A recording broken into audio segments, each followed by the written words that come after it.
Okay. Mindset Channel podcast number 3. Over to you, Jono. Hi, everyone, and welcome to the Mindset Channel. My name's Jono. Hi, I'm Crom. Hi, and today on the Mindset Channel, we're taking into a really deep dive on somewhat of a profound topic here today. We're getting into something that has had a great effect on both of us, but Crom knows a hell of a lot more about than I do. This is a really interesting topic. It's Carl Jung's Aion. Okay, now this is one of those books that you don't just read. You typically experience this book. Now, Crom, we've talked about how Aion has impacted us Yes. personally, but for those just tuning in today, what do you think it is that makes this book so pivotal? What's pivotal about it is if you manage to read it, by the way, guys, it's at best you can read it within a day or two, at best. But it took me a year to study it, and it took me a decade or two to get it. So Yeah. what you're gonna get here is pretty much the first 4 chapters of Aion. By the way, Aion is a frightening book. It takes a lot of openness to actually understand it because you're now literally leaving the material aspect of your being and really deep diving into your soul. By the way, the psyche is the old name for the soul. I think we mentioned that in the other videos, didn't we? Yeah, we have in the past. And obviously, this episode, we've been going very much down the road of negative behaviors and positive behaviors. Last week, we obviously did the behaviors that lead to peak performance. We're getting a little bit more philosophical. We're going to break it down chapter by chapter here. And like Trom says, we'll try and get through the first 4 or so, but let's jump into it. Okay. Let's first things first, let's learn the wisdom of understanding. So what I said, there are 3 things. You're learning wisdom and understanding. So we are learning the wisdom of understanding here. And by the way, this is a mindset channel. This is not a religious channel or a spirituality channel. But having said that, a big part of the mind is your spirit or your psyche. Okay, or should I say, the mind is inside the psyche. I just want to quote the Bible here, Genesis chapter 2, 19 to 20. I'll read it now. Now the Lord God had formed out of the ground all the wild animals and all the birds in the sky. He brought them to the man to see what he would name them. And whatever the man called each living creature, that was its name. So the man gave names to all the livestock, the birds in the sky, and all the wild animals. But for man, no suitable helper was found, right? So this passage in the Bible is externally used to justify why we need a woman, right? Interesting. Because even all the creation, all the animals, everything in the world, God went to the man and went, hey, what do you think of these? And man just named them all. It's just not the same, right? So externally, the church fathers and a lot of pastors and teachers and rabbis use this passage to explain why a woman was created, right? But life is not linear, right? Life is not linear. You got to look under the hood and see what does that really mean? For me and a lot of my peers who deep dive into the scriptures, not for religious purposes maybe, but as an instruction guide on how to live your life, right? For me, this passage is when God or the universe, if you really must use that term, when God or the divine or the universe gave humanity the power to name and label and describe, right? So in the next image here, there's a next image here, right? I'm going to show you this map or this land. Hey, Jonah, do you recognize that? I have seen this before, yes. Yeah. It looks extremely familiar Yeah, somehow. it looks very familiar. I showed this to my missus before when I was doing this presentation, I showed this to my missus. And she goes, "What's that?" "Oh yeah, that's land. I can see the rivers, I can see the ocean." And a lot of people, if I showed that to them, they wouldn't have a clue. Now I'll show you the next image, and now we're going to be superimposing some graphics on it. We're now labeling it Sydney, Parramatta, the Central Coast, Wyong, Gosford. Now it makes more sense, doesn't it? Right? Right. So what we did there is we looked at reality, or a photo of reality, and layered on it labels that the human mind can understand, right? And very similarly, mindset is like that. You're putting a set of rules or a way to understand the world around us, right? So you can live it. So you can go to work, right? So you can do your things. Because without them, everything is just abstract, right? It's interesting with our where that the image initially took me to was back to that. I know this is not what we're doing. This is immediately where my mind went, was to that tenet of NLP that the map is not the territory. Okay. Yes. And Love that.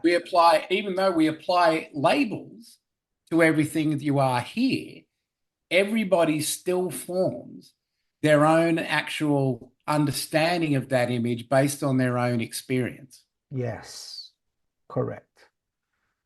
And that's being an individual does to you. Everybody got their own interpretation of what the map looks like. Yeah. When I was a child, before GPS, my dad drove and my mom was the navigator.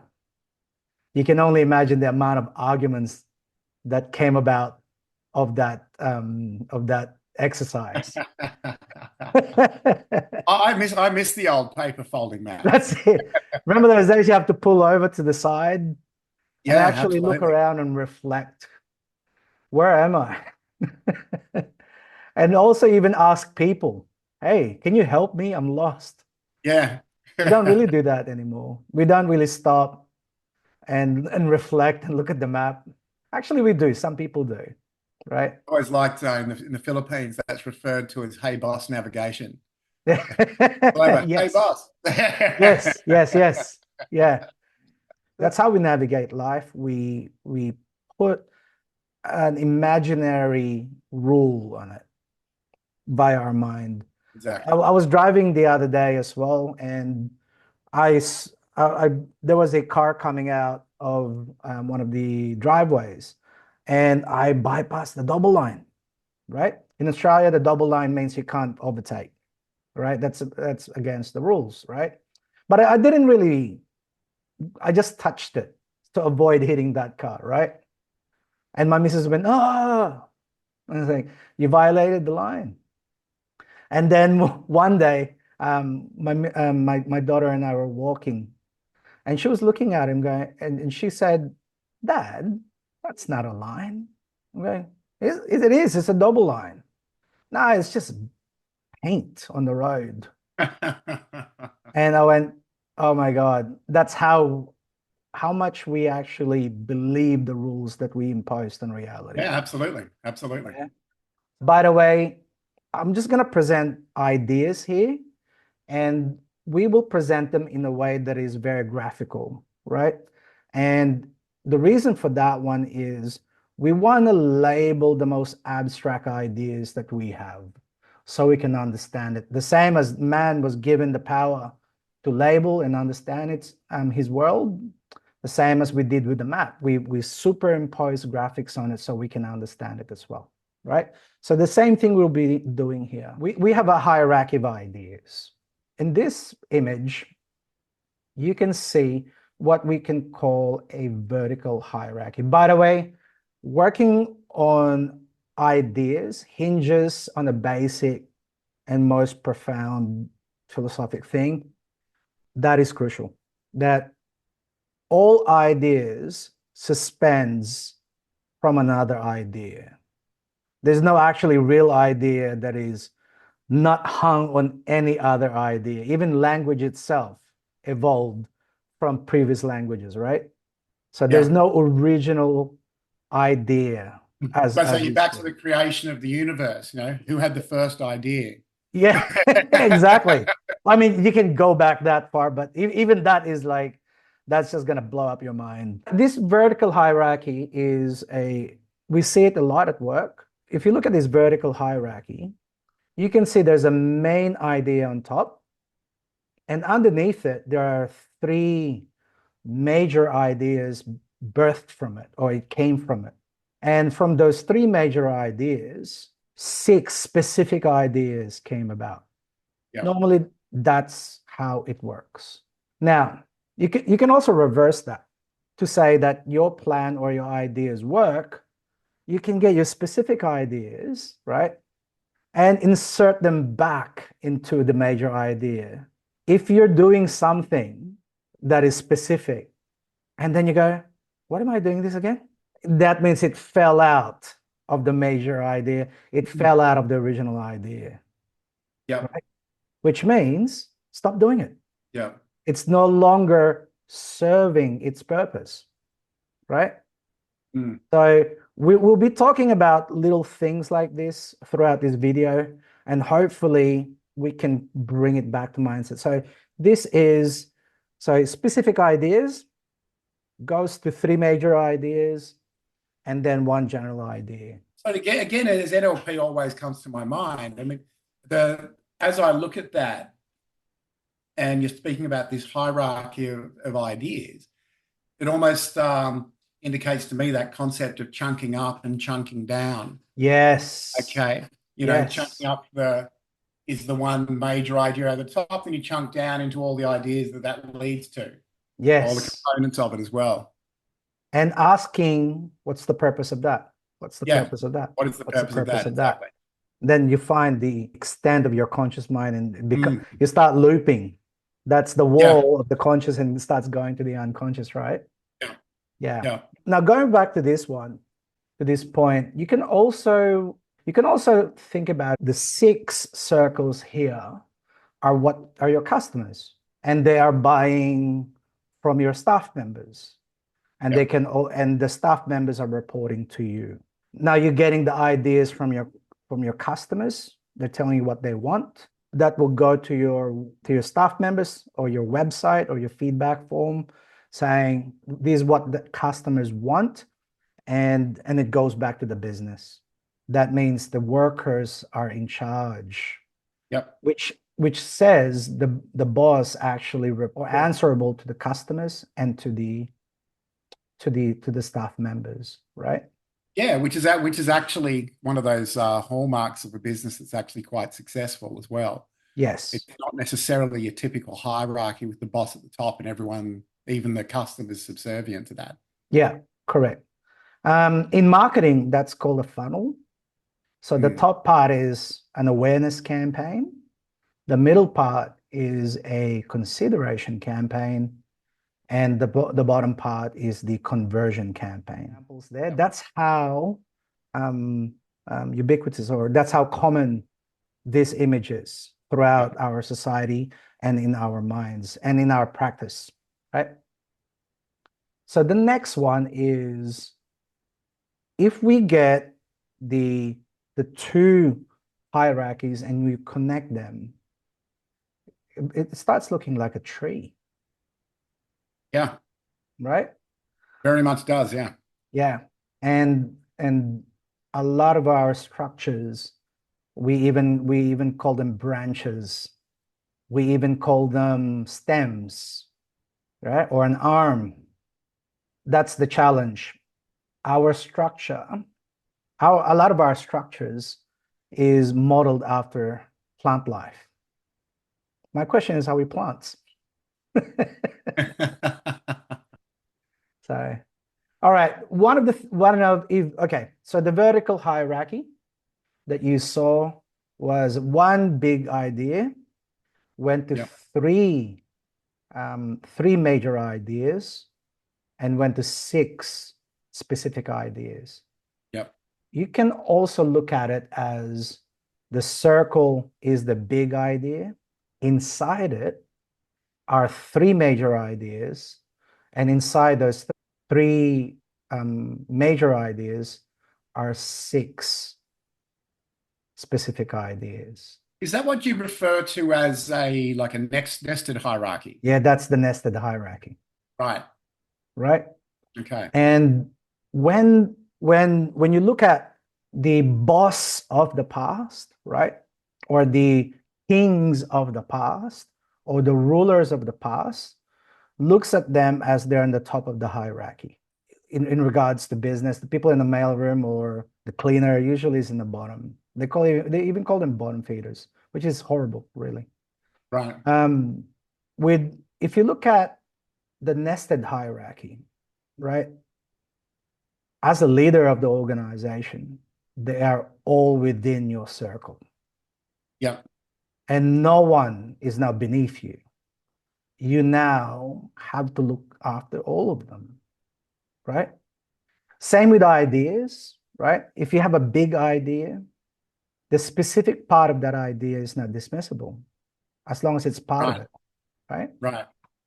And the actions you take, it's not just a specific idea action, it's part of the general idea that you came up with. Right. The next image here, you can see maybe in a river or in a pond, right? Where bubbles are coming up, Yep. right? Bubbles are coming up, and you can see one bubble come up, and then on top of it is a smaller bubble, and there's a ripple, and you can really see now that the image that the nested hierarchy image is part of that reality, right? We can almost understand that there's a circle there and there's a bubble there. We probably missed that that whole thing is water, Right. Right. right? That the whole thing is water. That a bubble will come in and pop, another bubble will come in, play its drama and pop, The whole and then thing's still water. and it's still water, right? And ideas are like that. You are the mind, or you are the psyche. Yeah, you are the self, and you'll have these emotions, right, that will pop up. They'll come and go, right? Yeah.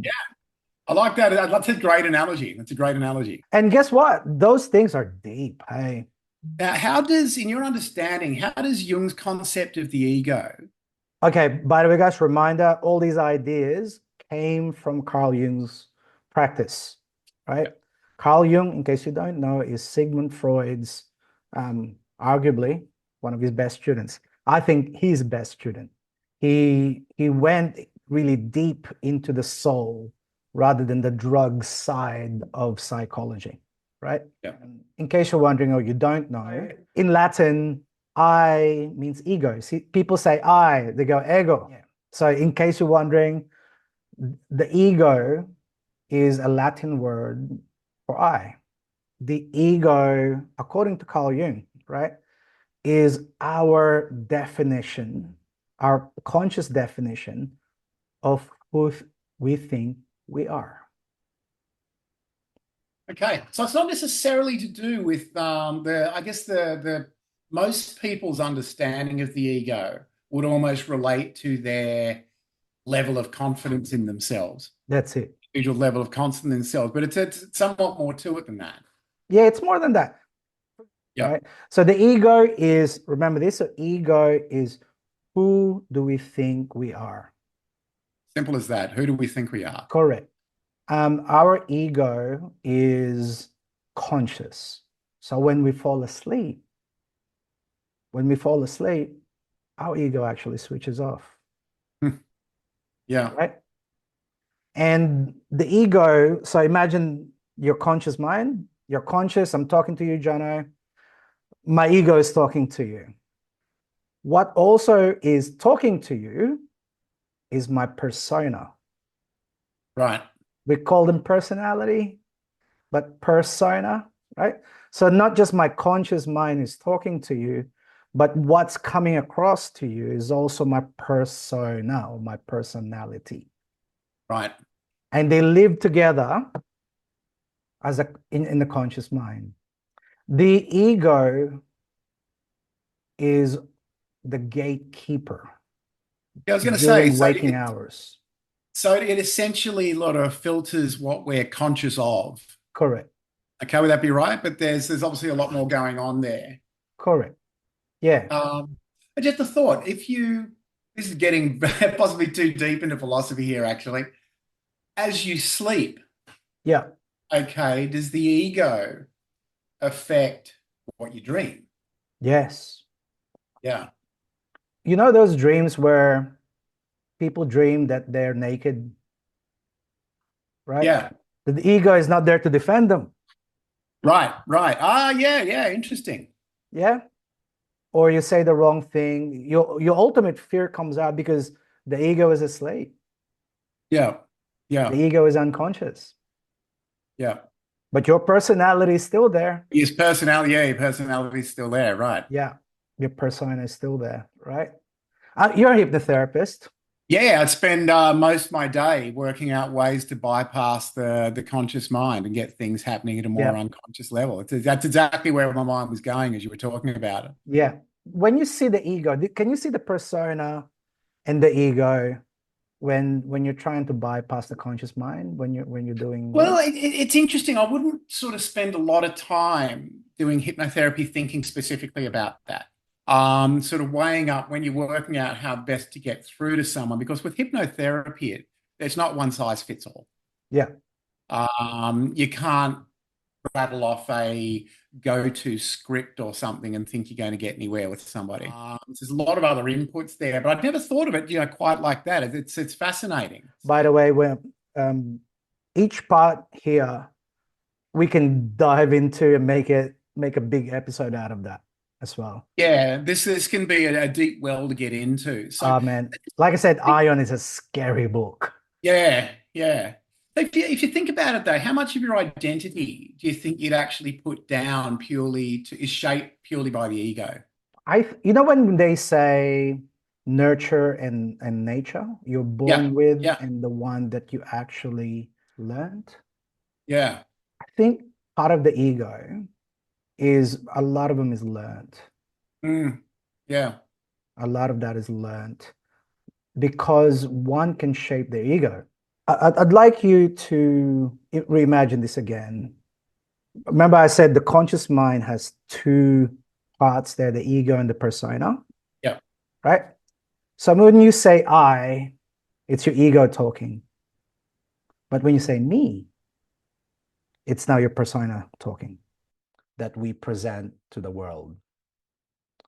The mask we wear to fit into social situations, to meet expectations, and to really navigate the roles society places upon us. This persona is not the true self. Of course not. It is the mask that we wear. It's a crafted image of ourselves, and it's shaped by external influences. It's the version of me that we show to others, the part of ourselves that interacts with society. That's why we say, look at me, right? Look at my mask, or look at the way I am presenting myself to you. Now, this me, the persona, right, is necessary. It helps us function in different environments.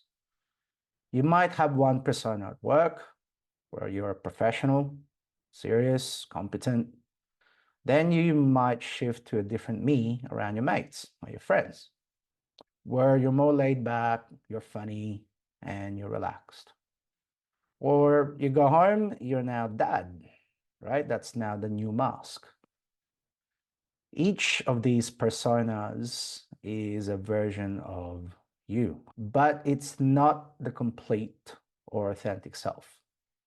It's a response to the external demands of society or external world, really. The problem comes when we start to identify too much with the persona. It becomes a problem when we believe that. Remember, it's a mask. One might ask, so is it a lie? Are you lying? Maybe not. Maybe you're telling the truth. Maybe it is a genuine version of yourself that you're portraying. But nonetheless, it's still a mask, right? If we think the me or the persona that we show to the world is all we are, we risk losing touch with our deeper selves, the real self. And by the way, the ego controls the mask. The persona is the manifestation of the ego. Remember, the ego and the persona are both conscious. So what you are presenting is pretty much goes through the filter of the ego. Over time, if you start believing that this mask is your true identity, you create a disconnection between the persona and yourself, the authentic self, the one inside your heart, the one inside your soul, the one that is in your inner world. And that's where the inauthenticity creeps in, right? And that's where that imposter syndrome that a lot of people feel that is lurking underneath them creeps in. That's when one sometimes feels fake. Yeah. So the persona is a role. And while it helps us navigate life, right, and feel good about ourselves that we're presenting ourselves this way, it's dangerous to get stuck in it. If you only ever function as the me that fits into boxes that others put you in, you never really explore the depths of who you are. The goal isn't to reject the persona, but to understand it's a tool, it's a mask. It's the me that interacts with the world, but it's not all of who you are. The real you, your true self, is inside you. It's behind the ego, watching, observing, and watching, waiting, observing, and cannot wait to be acknowledged. It's important to balance these layers of the self. The persona is a tool, a mask, has a purpose. The ego almost drives it, really. Now, the persona serves a purpose, right? But it's not the whole story. It's only part of the me that the world sees. It's only a part of you that the world sees. And you should always remember that beneath it is a deeper, more complete version of you waiting to integrate into your life. By the way, guys, we're breaking this down into fragments, right? They are usually unified. And if they're not unified, go and see Jono. He can help you out with this. Yeah, exactly. Exactly. The real challenge we've got in this podcast is how deep do we go in each conversation, because we can go down these holes for a while. So Yeah. why don't we move on to Yeah. I think the next concept was the shadow, which is another concept I think that people somewhat misunderstand. Now, when we hear the shadow, Yeah. we might think of something dark and evil that needs to be avoided. It almost sounds like the bad guy in a Scooby-Doo cartoon, the shadow, something like that. That's Okay. right. That's not exactly what Jung's getting at here at all, right? Yeah. So imagine this. You're in a movie. There is a good guy and a bad guy. So the good guy, which everybody loves, resonates with their ego, right? And the bad guy, the evil guy, that is now the opposite. It's the shadow. Mm. Your shadow is all your experiences that you are ashamed of. And is the so it's elements of ourselves that we don't want to face, is that sort of tie in with quite often I found when people I find it amusing actually. I find it when people are talking about someone they don't like. Yeah. Okay. Quite often, that person they don't like, the only reason they don't like them is they kind of mirror back to them something about themselves, which is a factor that they don't like. That's right. That's now the personification of the shadow Right, right, outside. Yeah. right. I'll give you an example. When somebody cuts you in the road, if you get triggered, right? And the shadow comes out. The shadow comes out. Look at that person, right? Yeah, Look at yeah, that person. Boom. That's why we suppress the shadow, because we're ashamed of the shadow. We don't like the yeah, shadow. We did it. We're guilty of it. So we're going to put it away. So the ego and our ego can go, look at me, I'm amazing, right? And the shadow, no, stay down there, stay down, repress, repress, repress, right? But guess what? You can't, it will bubble up. Yeah, it will come up, it yeah, will bubble up, right? yeah. And it bubbles up in the worst possible time. And the more you suppress it, the stronger it gets. And could you say to the shadow, and it's just putting this, relating this back to what I do in psychotherapy, okay? The shadow would be very much something inhabiting the emotional part of your mind. Okay, it's that part. I often talk about the issue with, I often get people to not do, talk about people not doing too much thinking and decision making in the emotional part of their mind. Mm, Do all the feeling you want there, but don't make decisions there yeah, because the emotional part of your mind has no filter. It's trigger reaction yeah, like that. yeah. That's a lot It's kind kind of of relates here, because, kind of. okay, so we have three brains. Mm, Yeah. So the first brain that evolved out of the human animal is the gut, right? yeah, We literally have brain cells in the gut. yeah, Yeah. absolutely. The Very much an second brain extension that of your brain. evolved is in the heart, Mm, right? And the third brain that evolved is the one on our heads, yeah, because we have the most brain cells in our heads.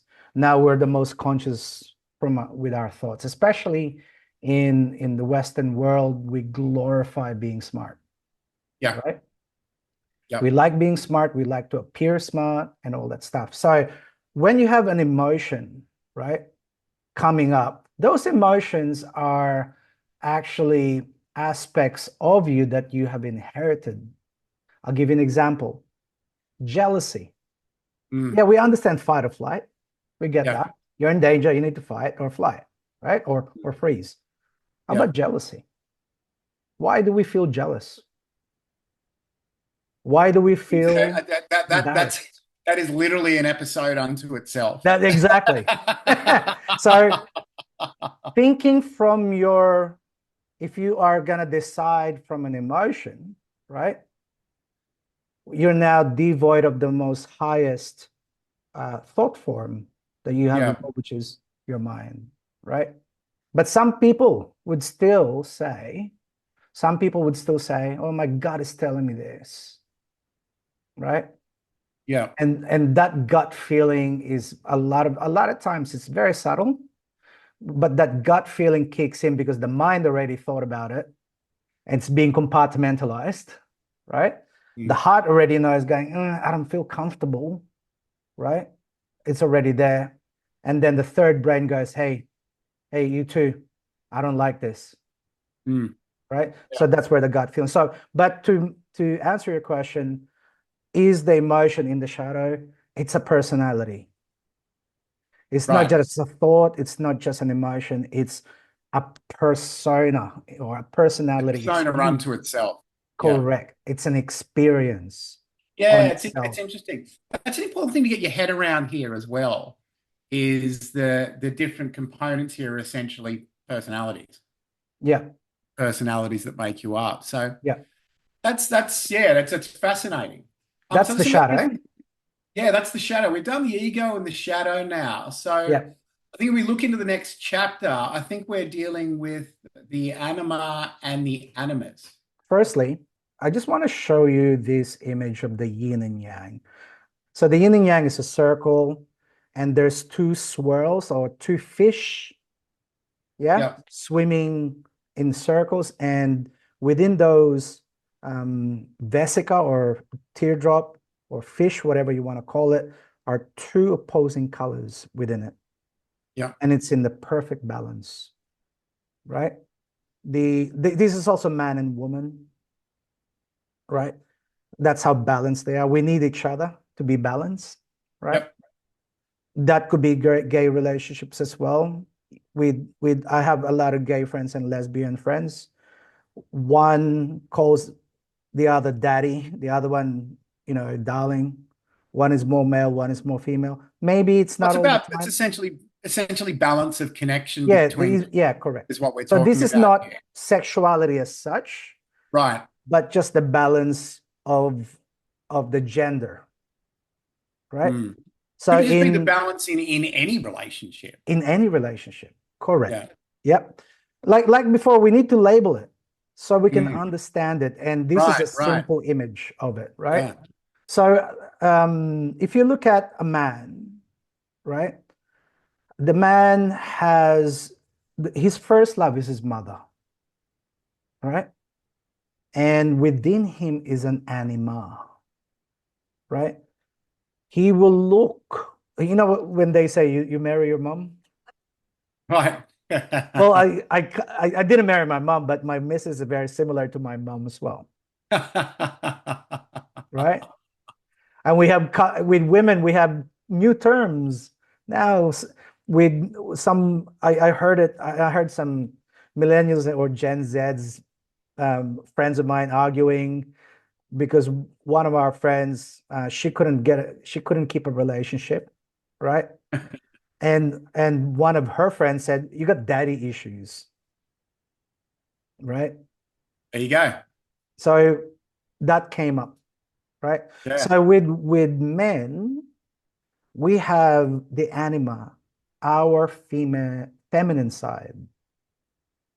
We have a feminine side. It's called the anima.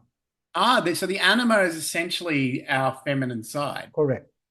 Okay, okay. And notice the name is anima or animus. Sounds like animal, doesn't it? Right, right. Yeah. Yeah. Because like an animal, you can't control this. Right. You can't control this. So a female animal is within us as men, and with women, there's a male equivalent of it, Mm. right? So the animus is forthright, well, according to Jung, logical. Apparently, women are not logical back then, but I think that was lost in translation. Yeah. Um, yeah.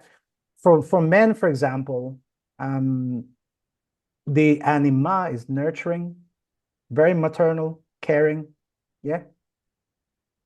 And also the emotion, the feminine is usually associated with emotions as well. Mm. If I may quote Harry Potter here, oh sorry, Hermione from Harry Potter here Another has great philosopher. pardon? Another great philosopher. Yeah, another great philosopher. According to Hermione, some men have the emotional level of a teaspoon, right? And it rings true today. And correct to this day. So the man needs to make friends and embrace his anima. So So it's female about, anima. yeah, so it's very much about balance and integration, right? Correct. Yeah. Right, right. So even the male and female has an anima and an animus inside it. Yeah, but they're both essential. Having both is essential in being the whole. Correct, correct. Yeah. So now in the next image, right? Yeah. Now the animus and the anima are overinflated. Now we have a man who's supposed to be a man, but is very feminine, Hmm. or a woman that is very male, right? Society can be unforgiving sometimes to people like this. Yeah, yeah. Yeah. And and it's not, again, it's not homosexuality, but homosexuality, according to my psychology professor, Mr. Dr. Stevenson, is homosexuality is sexuality turned inwards. But Mm. that's another ball game. We're not talking about that. No, that's another Yeah, game, and that right? was So opening we're up just a talking about, whole bucket of worms there. oh, that's a big one. That's a huge one, right? So this one is just overinflated animus or anima, right? And what happened now is it takes them over, Mm, takes them over. Some men will start dressing like their mums. mm, Yeah. And if you ask them, are you gay? No, I just like dressing like my mom because it's no longer balanced.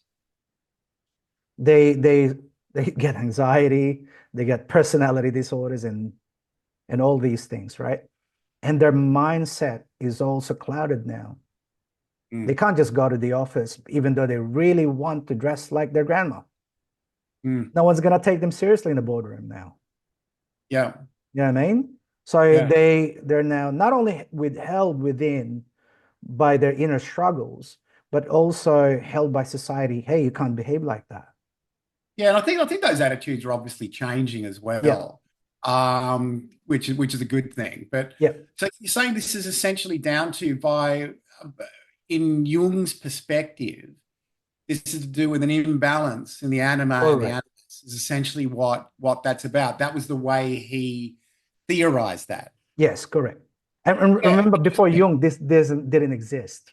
Now, no one bothered addressing it. So, No, right or wrong, no one had bothered to address it no before. one bothered. This is brand new pioneer work when he came through. Back Mm. before Jung and Freud, our therapists were priests in the confessional. Yeah, yeah, That's how we yeah, did things, right? yeah. All right, the next one is, if you look at this image now, you can now see the animus and the anima is gone. Mm. And based on this image, our term of toxic masculinity comes out now. Ah, interesting. Yeah. Then a man that is devoid of feelings, being nurturing, or doesn't even know what emotion is. Emotionally detached, Correct. essentially basing his whole perception of things on a desire to be dominant, whether he's Correct. right or wrong, all Yeah. that kind of thing. Yeah. Yeah, That yeah. person normally ends up in a fight or an argument Yeah. because that person doesn't know how to even feel that emotion, doesn't Mm. understand it, right? Yeah. Or, oh my God, I feel like I need to nurture, but no, this is wrong. So Yeah, yeah, yeah, yeah. that's I feel now, like nurturing. What the hell's wrong with me? I'm going to get into a fight. yeah, Yeah, essentially correct. that's it. Yeah, yeah. Or, oh my God, I love my best friend. What's wrong with me? Yeah, Mm. that's nothing wrong with loving your best mate. Yeah, Right? yeah, exactly. Exactly. Yeah. It's like, oh my God, is that bad? If one represses the anima or the animus, for example, for females, if they repress, according to Jung, if they repress the animus, the being forthright, confident, assertive, leading a company, the woman now doesn't have that capacity, right? Hmm. Interesting. With men, if they don't embrace that anima inside them, their female side of them, they just this brutal male that is it reminds me of the archetypal planet Mars, which is only good for two things: war, and anyway, I won't mention the other one in case we get banned on YouTube, right? Yeah, there you go. Yeah. But more. So that's what happens now if you got that. Um, this was in the early part of the 20th century, that Jung was theorizing all this or philosophizing all this. I guess it's a better way to put it. Yes, And philosophizing it based on his concept of the world around him at the time. But it's interesting how much of it still makes actual perfect sense as yeah. well. By the So, way, Jung observed this in his dreams right. and also observed this from his patients. It's interesting that he's a student of Freud, but he took things in a significantly different Correct. direction. Anyway, but that's good. So I guess that's us. That's the anima and the animus. Correct. Okay, Yes, at this point. So I guess the next direction we're going to go is, I believe, talking about the self. correct. Remember Okay. um, the nested hierarchy that I showed you Yes, in the yeah, that beginning? was there, everything existing within the circle there. Correct. Now we have a similar image. Now we have the self. I think the modern version of this one is the higher self, just to really give it a distinct flavor. But back last century, right, when this was being pioneered by Carl Jung, he just called it the self. And if you look at the circle, the persona and the ego is within it, Hmm. right? And if you look at and then if you look at the big image of the screen in front of you, the divine or the universe encompasses the whole thing. Right, right, Yeah. right.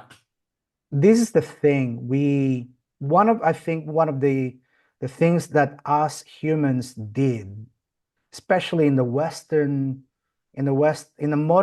2024 um, times, is we have convinced ourselves, us humans convince ourselves that we are not part of nature. Yeah, that's exactly right. Yeah, exactly right. And the older societies had that level of wisdom to understand they were simply part of nature. Yeah, and And we seem to have lost touch with that to our detriment. correct. We lost touch on that. I mean, if we want to go to nature, we need to go to a forest, Mm, right?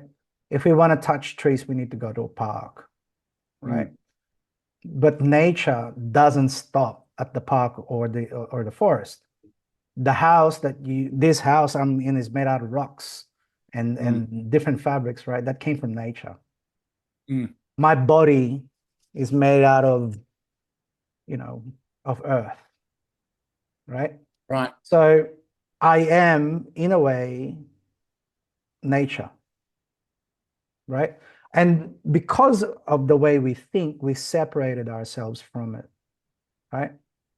So you got the higher self, and then you have the persona and the ego that is conscious. Now I'm going to take you to the rest of it. So in this image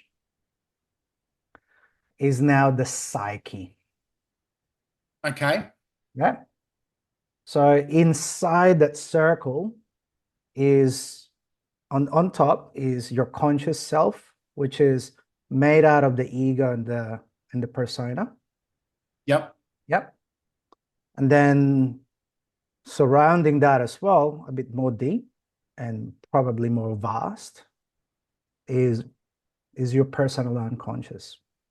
So, Jono, when you are talking about the unconscious mind, most likely you're talking about the personal unconscious. Right. Yep. Right. Yep. And then on the opposite of the ego and the persona, which are conscious, now the unconscious is your shadow, the anima, and the animus. And surrounding it even more so is the collective unconscious. That's when those archetypes live, Mm. right? Now, that's part of that's the map of the psyche. That's Right. the map of the higher self needs to take over. That's what I keep on saying. And how does the higher self take over? It needs to make peace with all these parts of itself. So Right? would you say that the self is something that's constantly evolving? Correct.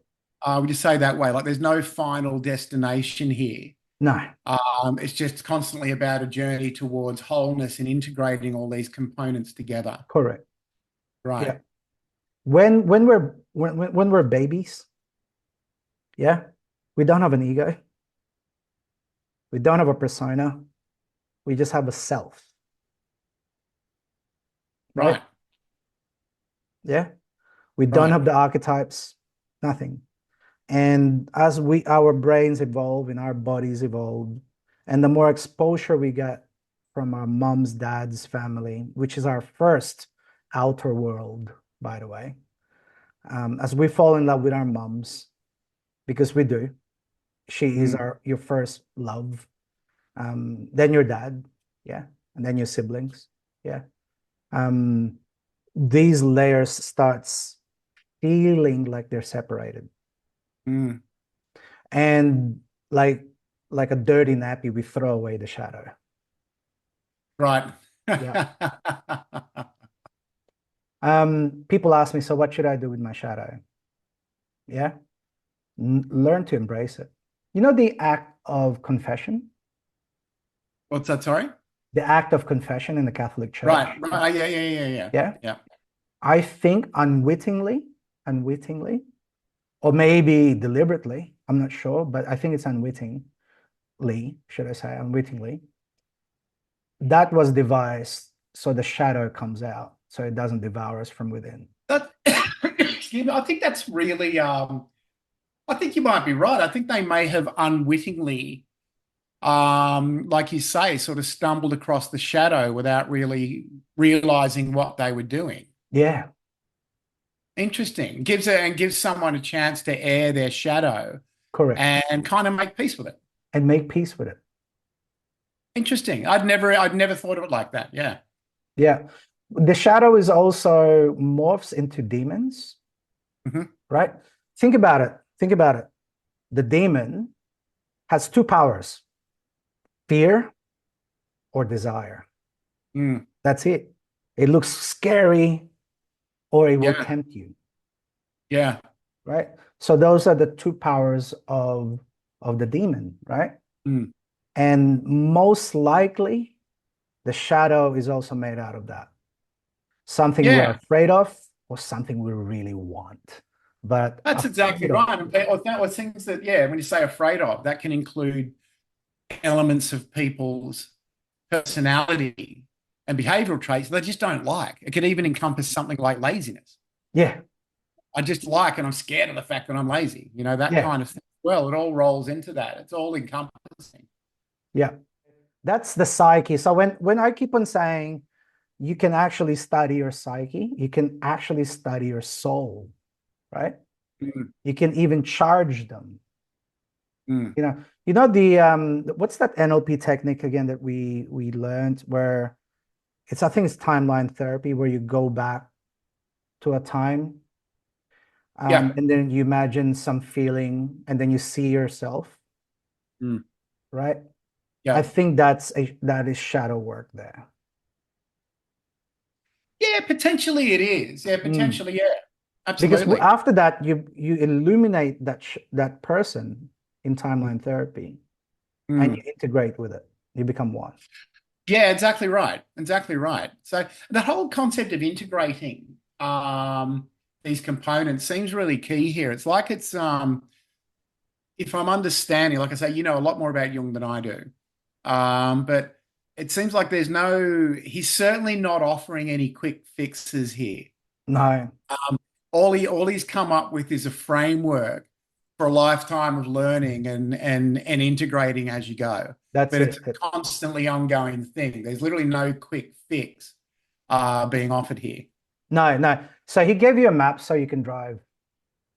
Yeah, that's exactly. I think that's a really important thing for people to understand. I guess what we've been talking about in these, excuse me, in these podcasts up until now are limiting behaviors and solutions to limiting behaviors. Okay, and things you can do to make, significant change, in a reasonable frame of time. Yeah, Okay, what we're talking about here, this will hopefully bring a sort of a different sort of person in, a new group of people into to listen to what we're talking about as well. yeah. This is very much more philosophical and very much not a quick fix. No.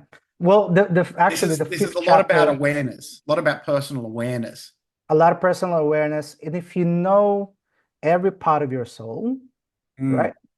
And you illuminate that and integrate it and unify it, Yeah. That's now the chapter 5 of Aion, which is Christ. Right. In the New Age circle, they call it the Christ consciousness. And as you say that, people immediately assume we're talking about religion here. No, no, Okay. no. And it's not what we're talking about here. No, Okay. that's not what we're talking about. Yeah, but that's immediately where Yeah, people's minds will go with it. And so yeah, if I understand correctly, so it's it's very much his symbol for the self. Is correct. that So he is correct? the symbol for the self, Right. or a so let's say the self managed to pull every part of that soul and enlighten it, literally Mm, enlighten it. So I think Carl Jung chose um, Christ because back then everybody was somewhat religious. right. Right. Atheism was the minority then, Yep. right? Secularism was a minority then. Yeah. Yep. Unlike today, where I think I wouldn't say majority, but definitely a big part of society now is seculars or even Yep. atheists, right? But Yep. they're using the Christ consciousness because Christ is the perfect human, right? He is both divine and he is also man.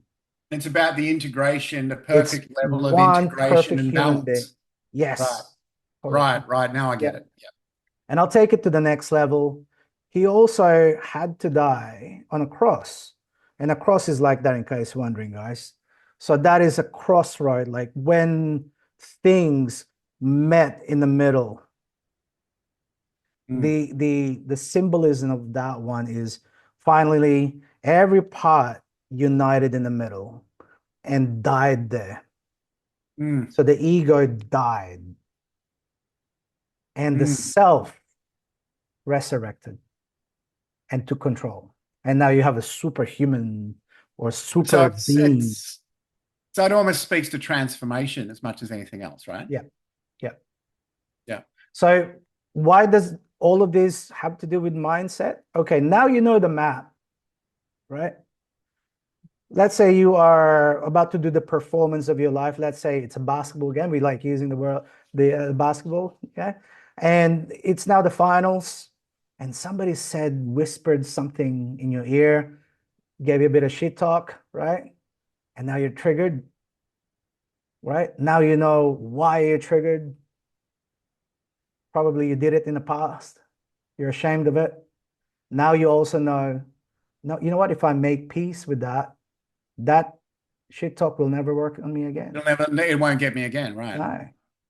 You now have a clear mindset. Imagine an unperturbed mind. Flexible, like the willow, it would move, right? Mm, Yeah. But it's also you can't rip it out. Yeah. right. Yeah, it's about that. It's almost that perfect state of balance where it just Yeah. can't be affected. Correct. Correct. Yeah. Yeah. So in case you're wondering, guys, I learned this in the early 2000s or the late 90s, early 2000s, right? And then it took me another maybe decade to understand it, Yeah. right? But back then, internet was new. Yeah. So You have to go to a if anyone's library to having get trouble to know following, this. if anyone's having trouble following today, don't worry. It took Crom 10 years. That's it. And no one also explained it to me. Right. It was explained to me from a point of view of abnormal psychology, right? Abnormal psychology is the idea that in order for us to understand the normal, we need to look at the abnormal, Right. right? I disagree with that, right? If you just know the structure, it's like, you know what? I'm going to create a building, so I'm going to study a broken building.